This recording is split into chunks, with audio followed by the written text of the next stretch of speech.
Good evening. We certainly welcome you all here. Glad that Uncle Rulon is able to come, Uncle Parley, and each and all of you. We've waited a few minutes to give Uncle Fred a little bit more time to be here. He'll be coming in a little later. I told John Johnson a few minutes ago that had all the guys backstage, they were taking a vote as to whether they were going to chicken out or not tonight. And John says, I resemble that remark. He was on the last month's program.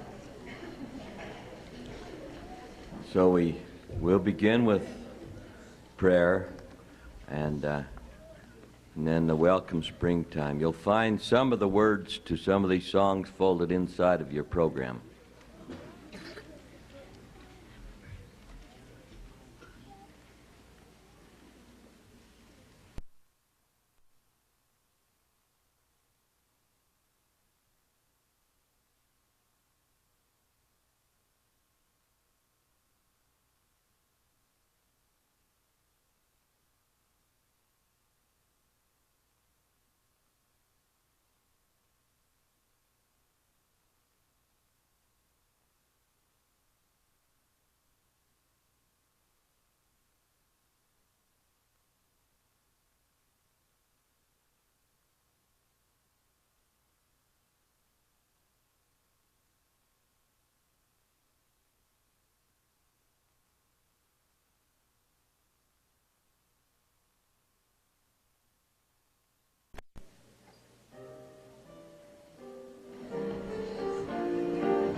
gathered near.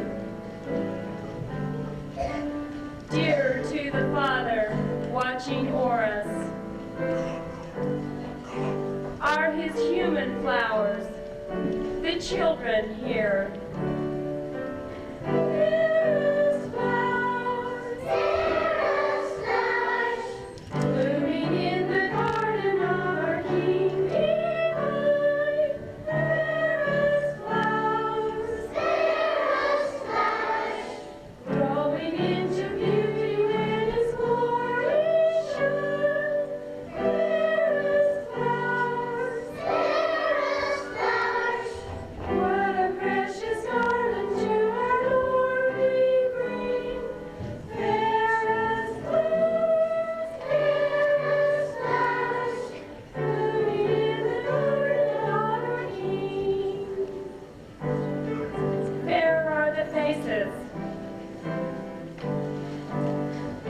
Raised in singing, brighter are the eyes, with love aglow.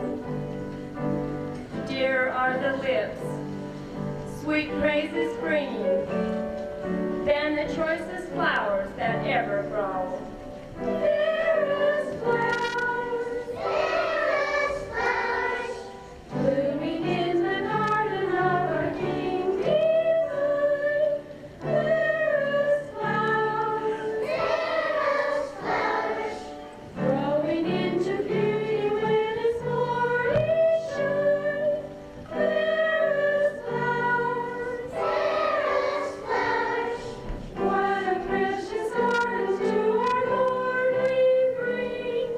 Fairest flowers, blooming in the garden of our King.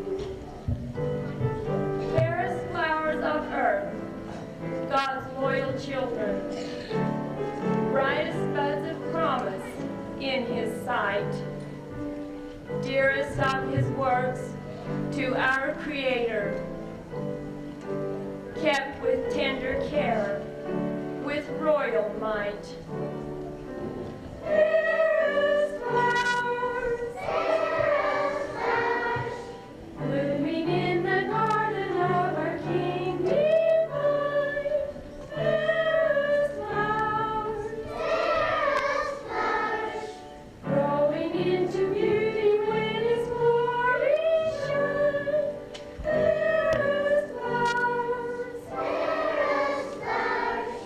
what a precious garden to our Lord we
day. This is Miss Farewell.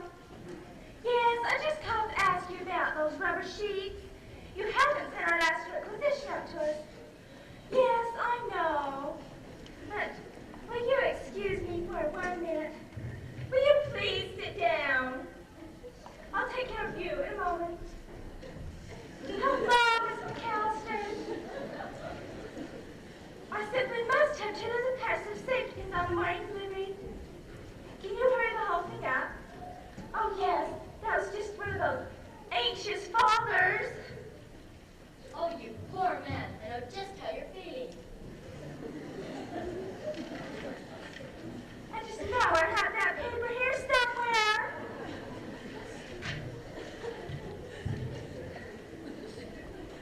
Here, take this. Here you are. That's swell stuff, lady, but may I ask you... Now don't worry. Remember, we've never lost a mother yet. Put me on to Miss Ordway, please. Hello, Miss Ordway. This is Ward 9, East Wing, Miss Farewell speaking. Yes, I just called to ask you about this paper. No,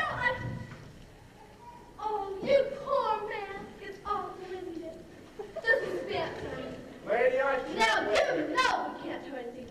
But I know just what you And Miss Ordway, that probationer.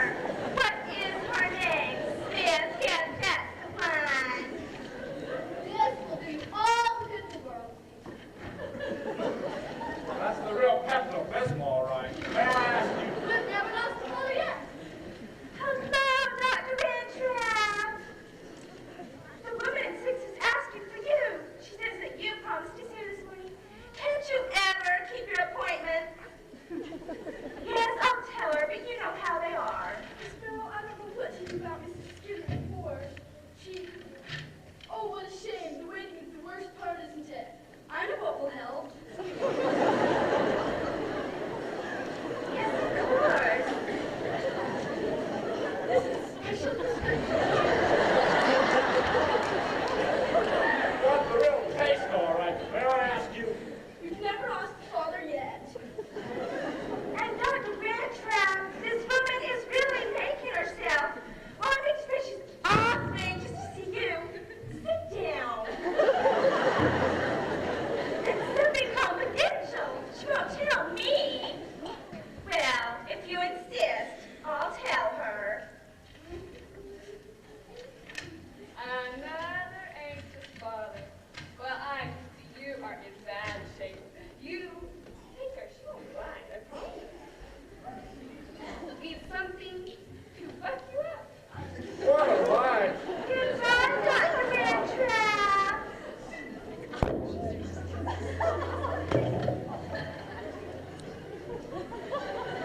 Ah, open. Now that didn't hard, did it? You men are all such babies. Just think how your poor wife is feeling right this minute. My wife? I don't got no wife. What? No wife? Not even 2. What are you doing here? I've come to measure the floor for the new tile. Do I feel like $1 billion?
slightest reason.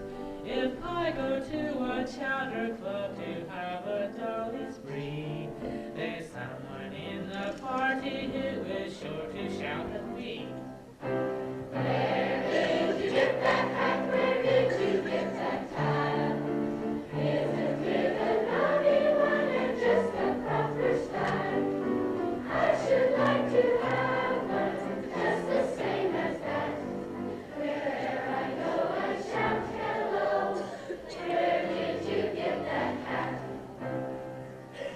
At 21 I thought I would to my sweetheart be married. The people in the neighborhood said too long we had tarried. So off to church we went right quick, determined to get wed. I had not long been in there when the parson to me said, "Where did you get that hat? Where did you get that child? Isn't it a naughty one and just a proper style? I should like to have one just the same as that. Wherever I go I shout hello. Where did you get that hat?"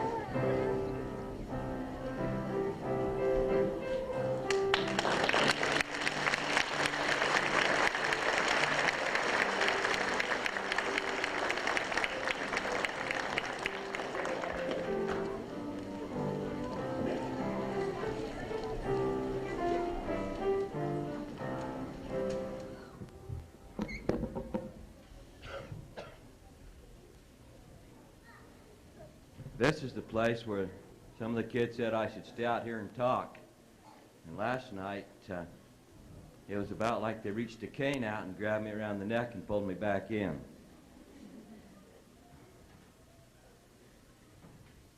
But I'd like to take the opportunity now to express my appreciation for the folks that have helped us with this play and program.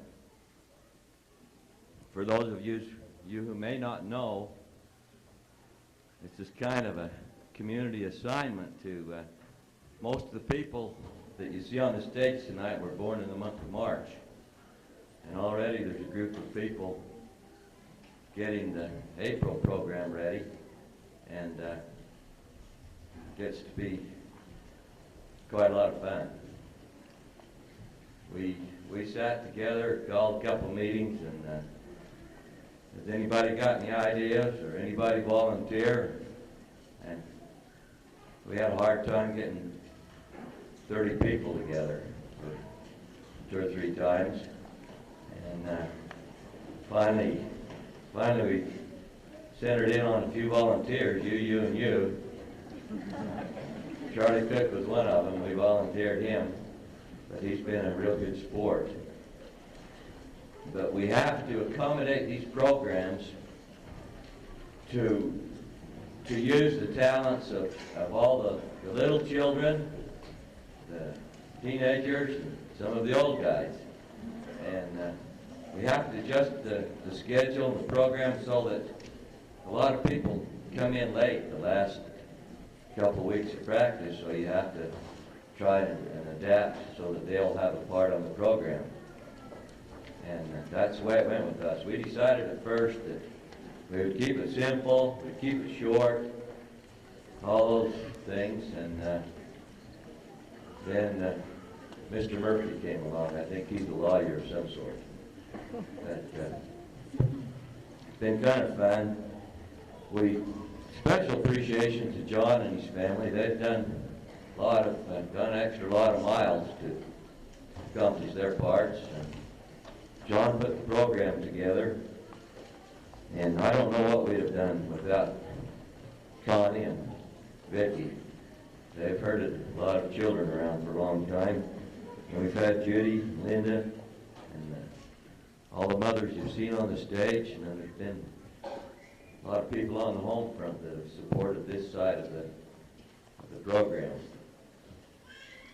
Like I said, Charles has been a good sport. We kind of picked on him, and you might even be surprised when Robert comes out. And we've leaned on Glade a little bit, and well, just all the March people. appreciated working with everyone. The teenagers, you saw a lot of the girls here singing on both sides, and everyone has been just real good to work with. Then there's special thanks to Dick Cook and his crew. We think, boy, tonight we're through for another year. But we've sure tried, well, I don't know if we've tried Dick's patience. He's getting to be kind of patient in his old age, but he understands what the lights will do and what the mics will do, and he has to be here for our practices. And now he's going to be here for the next month's practices, the month after that. So we appreciate him. We appreciate the efforts of... Uh-oh. Okay. Anyway, we appreciate Robert here, too. Told Art that he's going to make me do this. He says, well, I'm tough. But we'll go ahead with this next little skit. And then, because March is the birthday month for the start of our new store, and a lot of the kids on the program work at the store, they wanted to do a few slides showing the store. Well, it shows more people than the store, but what would the store be? What would any of us be without people? So that's what these first slides will be about. We'll be making just a slight change on the end of our program. But right now, we have a short commercial from CMC.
Next on our program is it's a homemade play.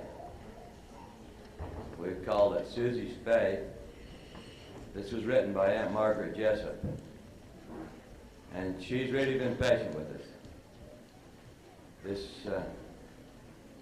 well, we change it every time we practice, but this final version, or at least what we do tonight, might be a whole lot like the hatchet that George Washington used to chop down the cherry tree with.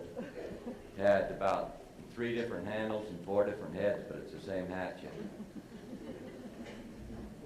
But we've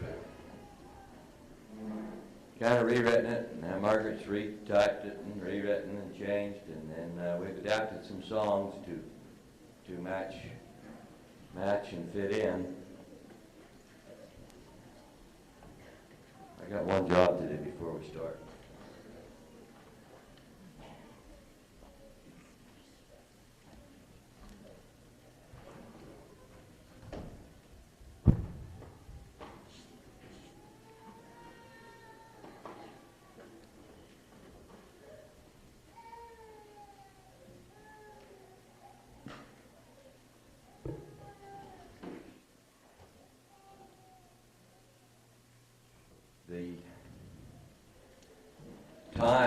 The setting for this play is not very long ago, and the place is not very far away.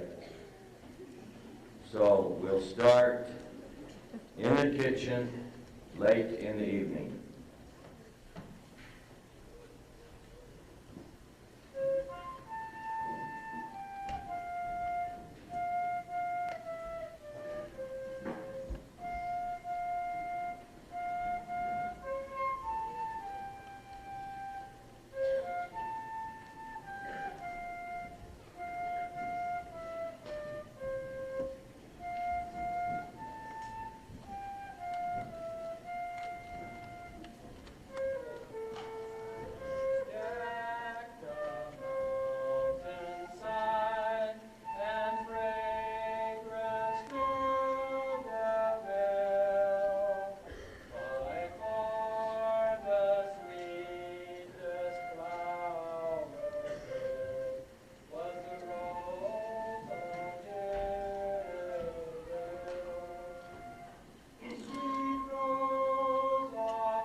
Let's go check on Susie.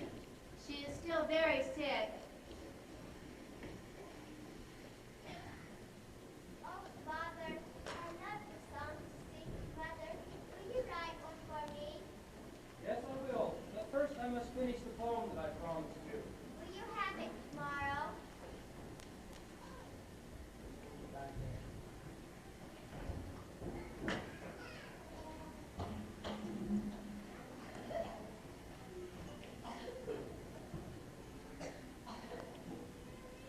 Oh, Father, I love the song to sing. Mother, will you write one for me? Yes, I will. But first I must finish the poem that I promised you. Will you have it tomorrow? It's a promise. But I must leave early in the morning. So I'll have it for you tomorrow night. I love you, Daddy. I love you too, Susie. Good night. I'll stay with Susie a little while longer.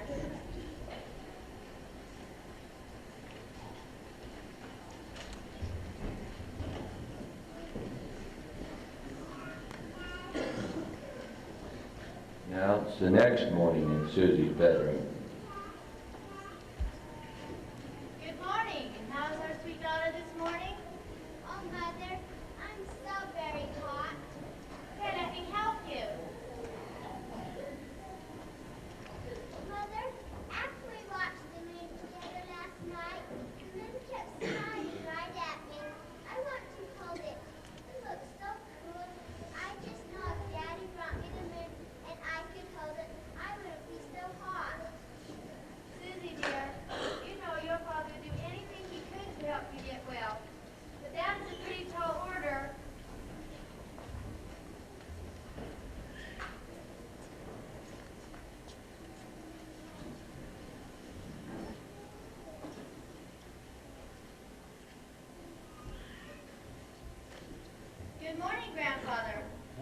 Virginia. Are you ready for your Brigham tea? Thank you, yes. Has John left yet? Yes, Brother Ronnie called for him this morning. They were going to Coalfield to see about the new potato pit they're building. He talked to me about it yesterday.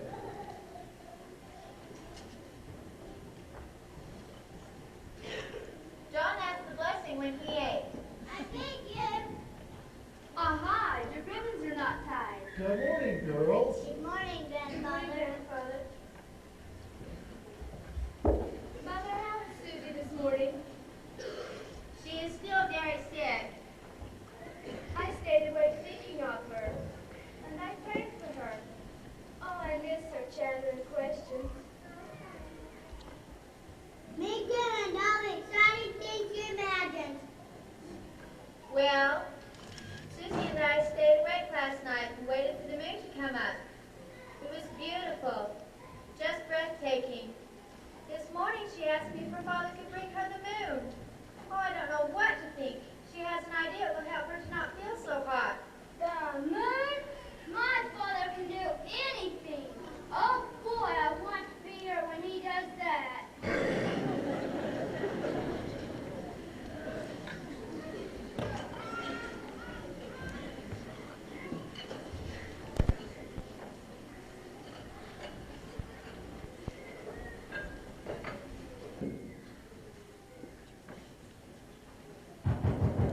Will you get that?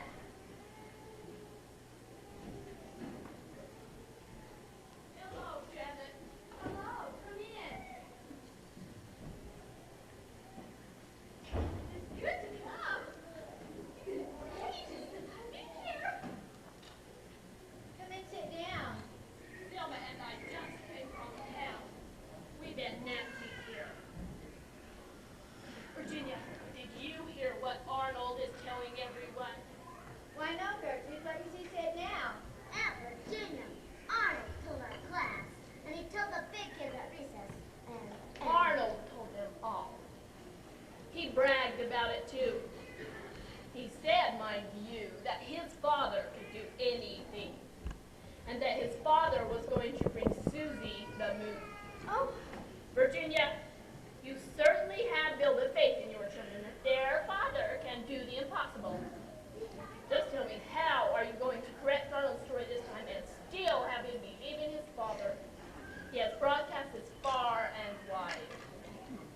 well, I just... Virginia, I just had to come at Gertrude. I just had to know what you were going to say to Arnold. I would know what I would do. If my Jakey was so rambunctious. Well, sisters, I'm not going to do anything about it right now. I'll wait for John to come home.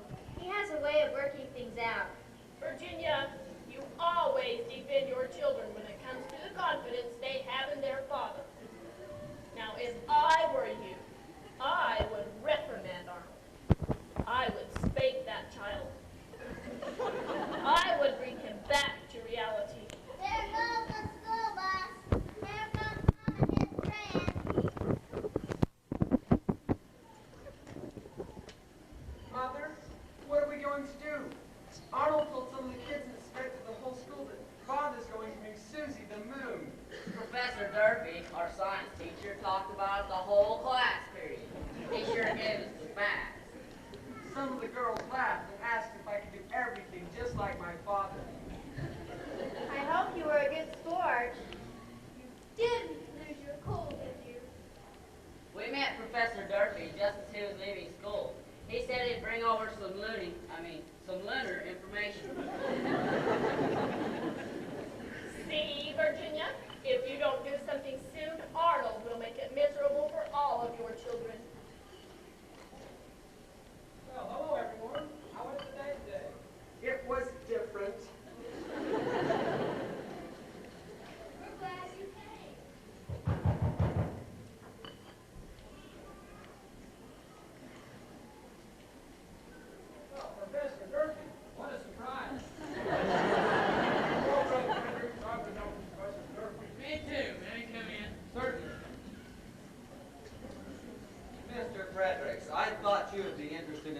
information.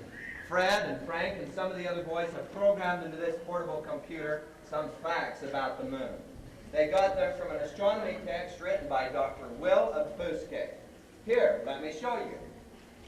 Certainly, go ahead.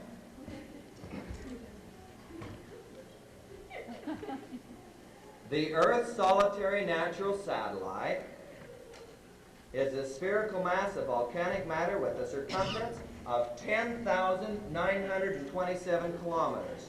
It orbits the planet in an elliptical orbit with an apogee of 406,688 kilometers and a perigee of 356,389 kilometers. Professor? I have always been interested in the moon. Can you explain it so I can understand?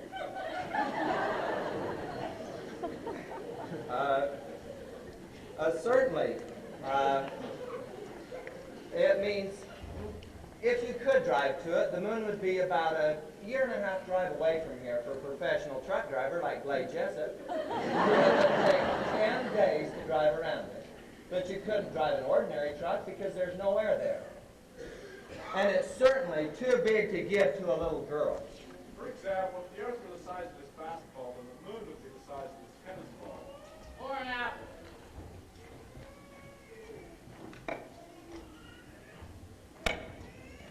Here's the first quarter.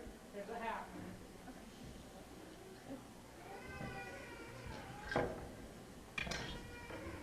And I'll take the last quarter. I'm just as broke as the man in the moon when he's down to his last quarter. Professor, aren't there some questions and answers on your portable computer? Why, yes.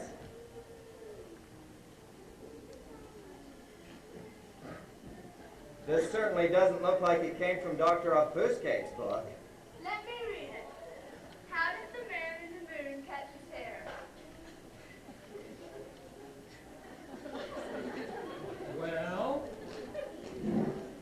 It says, eclipse it.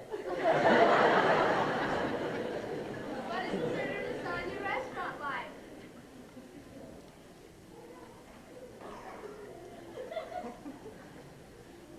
Great food, but no atmosphere. Professor Durfee, don't you have any more serious questions for your students about the moon? We haven't discussed the moon until today. Father, you are home. Arnold told everyone at school you were going to get the moon for Susie. You both told them that you could, too. Remember, Father, you got her those grapes since you wanted them so badly, and the store man said it was impossible to get them in March. He did, didn't he, Father? Yes, Bonnie Lou. Father knew they would help her. He had them shipped clear from Chile. would someone please tell me what's going on? Father, what are we going to do? Arnold told some of the kids in the rest of the whole school. Mother, you tell him. Yes, Virginia. You help him. John, Susie and I watched the moon come up last night. It was shining through her window by our big tree. It looked so cool and she was so hot. This morning she asked me if you could bring her the moon. She feels like it would cool her fever. Yes, sirree, Father. I told everyone. I knew you could do it. I told them I'm the best father in the whole wide world. No, you don't. Well, you know, son, it makes me proud to hear you say that. But that's kind of special between you and me. I think Jakey has things special between he and his father, too. Can you remember that? Oh, Father, I'll remember. I told you Mama had to do lots of stuff, too. Where do we go from here? How are you going to live this down? Well, I guess we'll just have to live it up. Father, I told my friends you would know what to do. Well, I must be going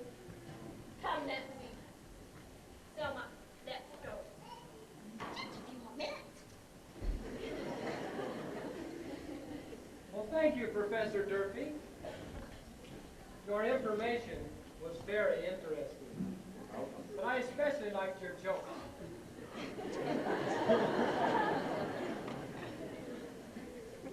But you know, I don't think that Susie's idea was so bad after all. Well, we'll see you tomorrow, Tom. Well, no more tomorrow. Thanks for the afternoon. Sure. I'll see you boys in class. Now, if you'll all excuse me, I would like to go check on Susie.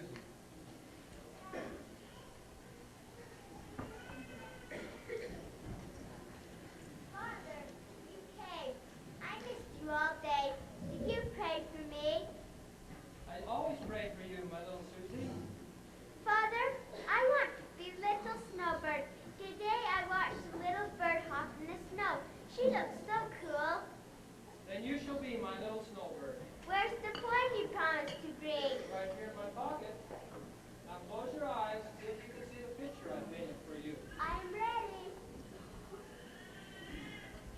Love, I would give you the moon in a basket, a star in a teacup, if you asked it. I would catch you the rainbow to wear for a veil, or capture a comet by its right tail. I'm sure I could snaggle the wind in a net, or harness a wild wave to serve you, and yet my words want to tell for all to be heard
after the children have gone to school.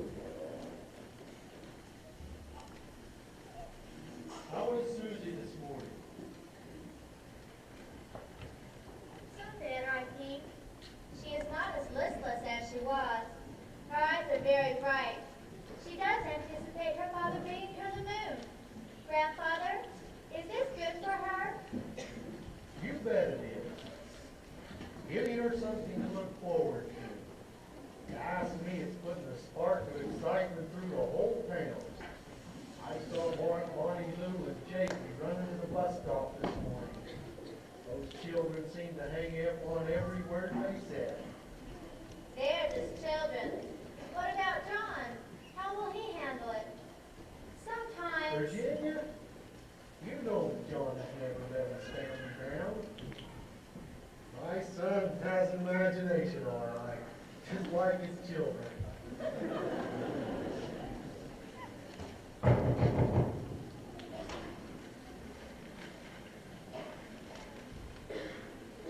Why, hello, Gertrude. Come in. Hello, Virginia. And Brother Fredericks. Hello, Gertrude. Virginia, how is little Susie this morning? Some better. My Nancy told me she heard your Bonnie Goose say that Susie said that her father is going to bring her the moon. Virginia and Brother Fredericks, don't you believe a child should be told the truth. Well, Gertrude, I think my son can handle the growth of his children. I just want you to be aware of how it looks in the eye of the public. It's a bit ridiculous. We do appreciate your concern, Gertrude, but every one of us have problems to face every day.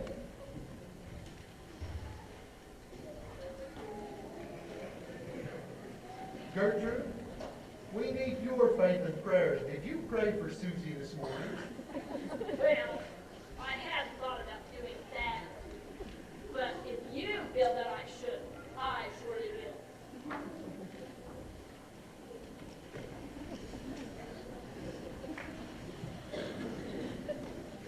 In the kitchen.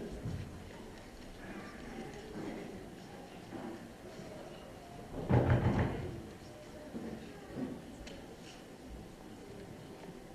morning, Gertrude. Good morning, Virginia. I had you come. I hear Susie told her father that she thought the moon was as big as her little thumbnail. Isn't that just darling of her? Susie likes to analyze. Did John really bring her a necklace with a silver moon on it and hang it in her window? Yes, and it seems to have helped her to feel the love and attention of her father. What will that man think of next? Must have been coated with whatever that is that shines in the dark. How sweet! John understands the needs of his children. Susie believes what he tells her. I do admire him with that. But what about tonight? The moon will be coming up and it will be even fuller. Susie will see it. Then what? Did John think of that?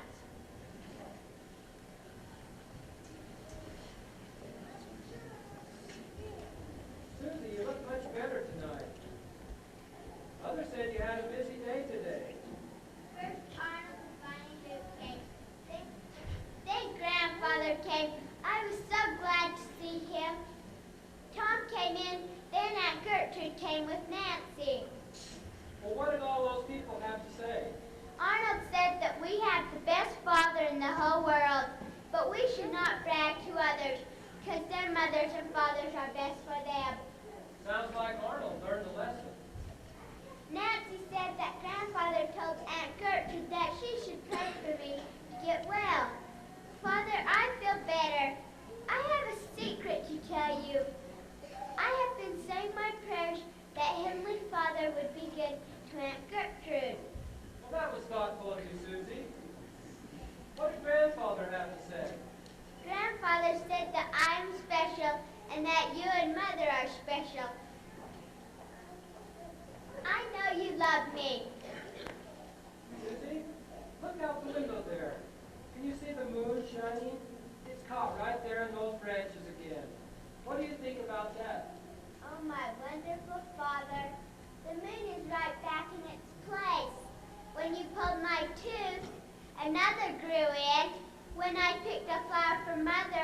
another one blossomed, and you unhooked the moon for me, and the branches caught it again. You're right when you said Heavenly Father would bless me. Let's sing that song for Susie.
We're glad that Ann's parents lent Susie to us for a while. Thank you, Amos.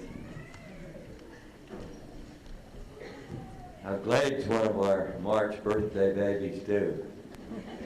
And he had a truck driver's poem prepared for the program. Then he chose to change that and feature a little slide presentation about Uncle Virgil. We'll go ahead with that now.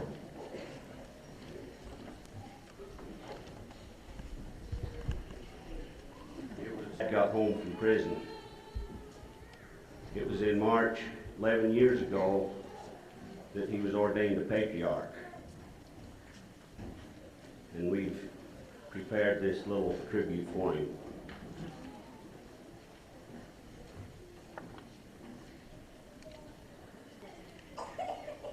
My father, Virgil Yates Jessup, was born in the year 1902. He was of medium build and had eyes of blue.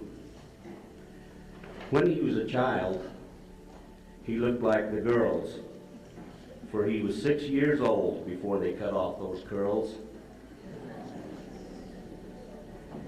He was a fine boy when but a lad, and he loved his parents, and he helped his dad.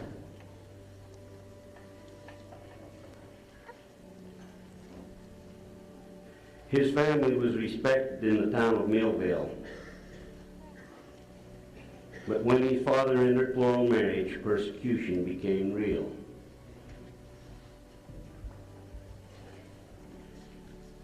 Then after some years, part of the family moved south. After leaving the land of much water, this part of the country seemed like a drought.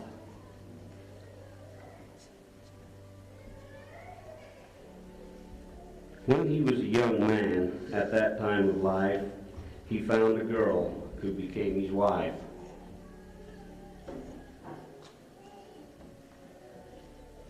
He raised a family of daughters and sons. He knew hard times and went without funds.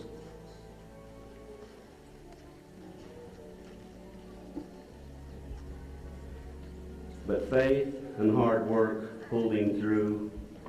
There wasn't many jobs that he couldn't do.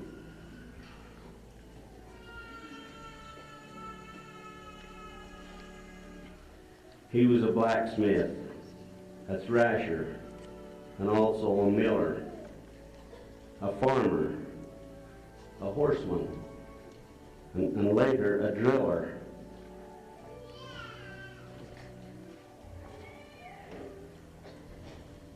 The word mortgage was a hated thing. Throughout his life it would ever ring. Dad never went in debt as a rule, but if he ever did, it weighed heavy upon his mind till it was paid up in full. He lived in Glendale, kind of up on the hill. He was respected, yet hated, this thing he would feel.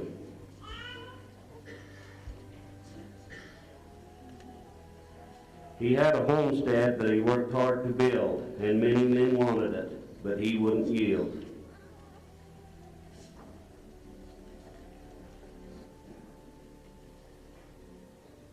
And in time, he accepted the priesthood way, entered plural marriage with his second wife, May.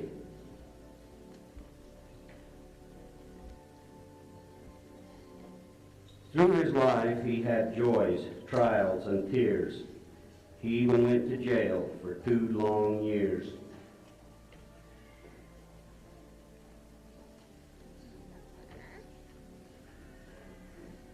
He lived in the horse and buggy days and lived through this time of modern ways.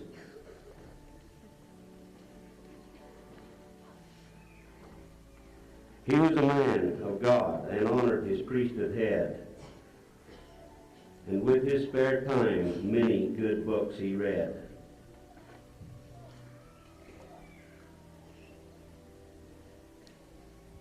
He was a peace-loving man who hated to fight, but he was a man of integrity and would stand up for right.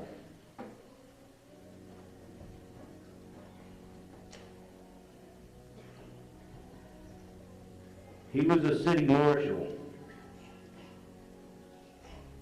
a rock mason too, He worked on the cavern until it was through.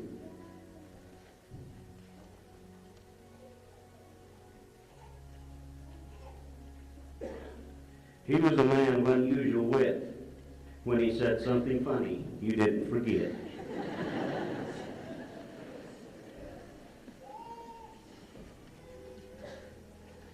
When he was ordained a patriarch, he said he felt like a green kid on that mission embark.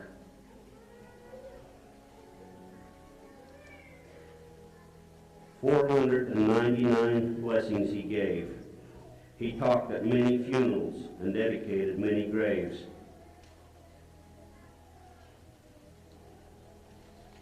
This assignment to him was all very new, but the spirit of his calling, yes, the Lord helped him through.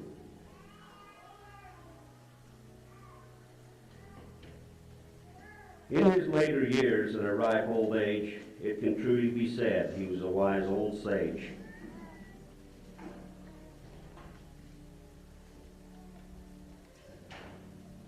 It's good to reminisce of memories so dear.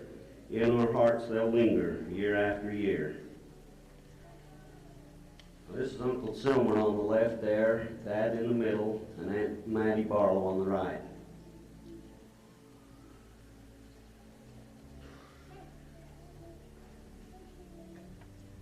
Dad and Grandpa Jessup. Dad, Grandpa Jessup, and Uncle Lyman. Uncle Rich, Uncle Dwayne on the top, Uncle Fred and Dad at the bottom. This picture was taken at I.W. Barlow's place in Salt Lake City after Uncle John's funeral in 1949.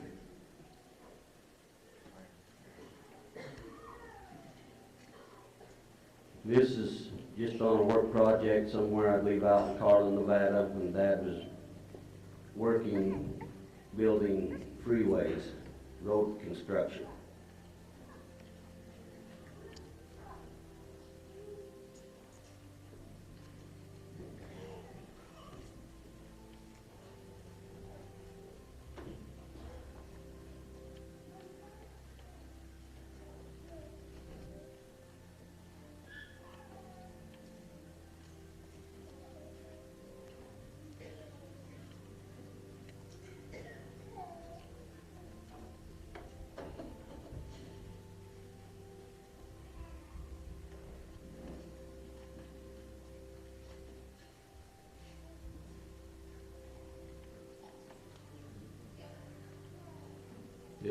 This is Dad and his first wife, Aunt Verna, and his first son, Liddell.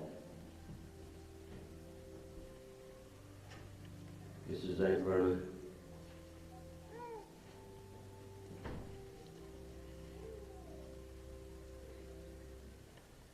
This is Mom.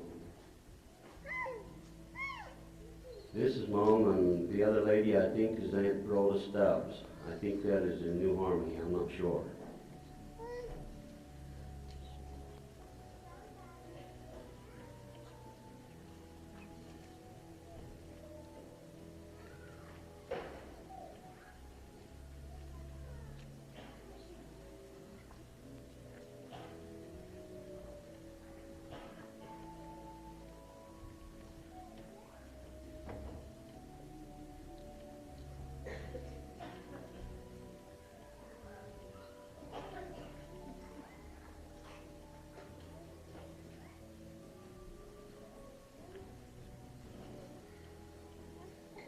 This is at Mount Lemmon. This was taken just 2 or 3 years ago, I think. All that's left of the old prison is some footings.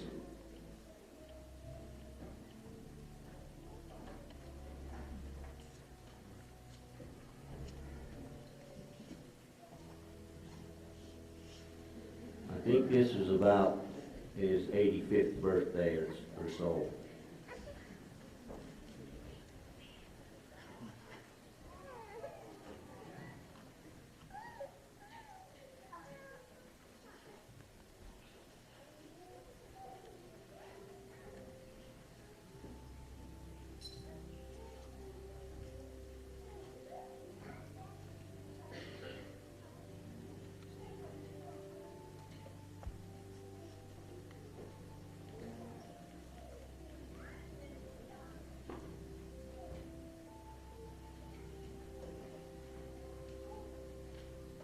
In his last year, he was 87.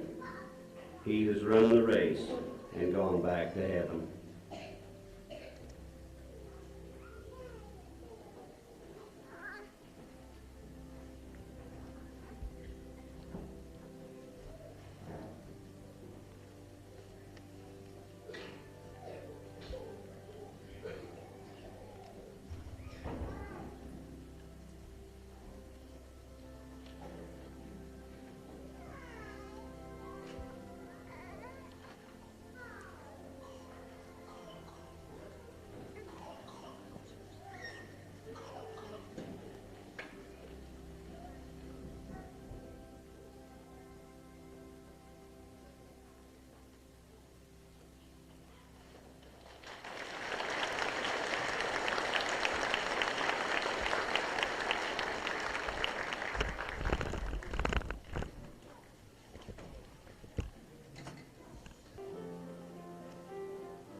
Looks like Murphy's Law is still working here.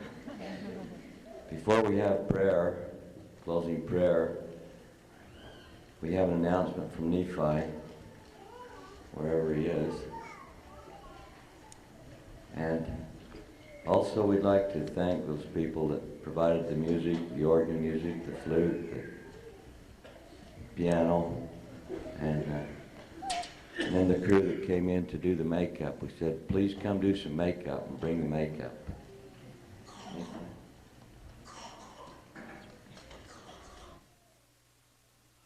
With Uncle Fred's permission, we're making a call, a plea for help for all the men that can come and help us on the clinic tomorrow in regards to the drywall and carpentry work. This building is definitely a blessing to all of us, And the men that know about drywall finishing and nailing and the carpentry work, we sure would appreciate the volunteers. This morning we asked for help, and from the seminary we received the help of 15 young men that came and helped today, and I believe we can get it taped and covered tomorrow if we'll get the same kind of response of the qualified men that know how to help us. And Uncle Fred says that if we'll meet tomorrow morning at 6:30 at the cafeteria, those men will take breakfast and we'll try to be on the job by 8 o'clock. Thank you.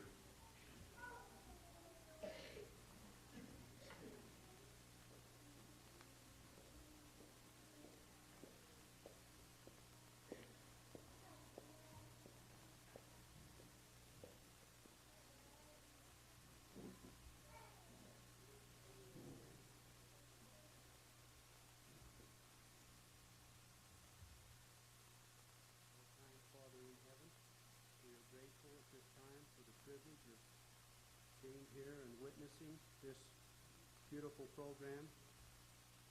We're grateful for each one of the performers and for the spirit and attitude that you have blessed each one with. We ask you to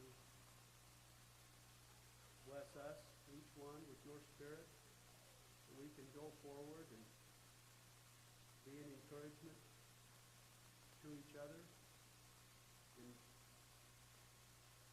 our lives. We especially ask you to help us be an encouragement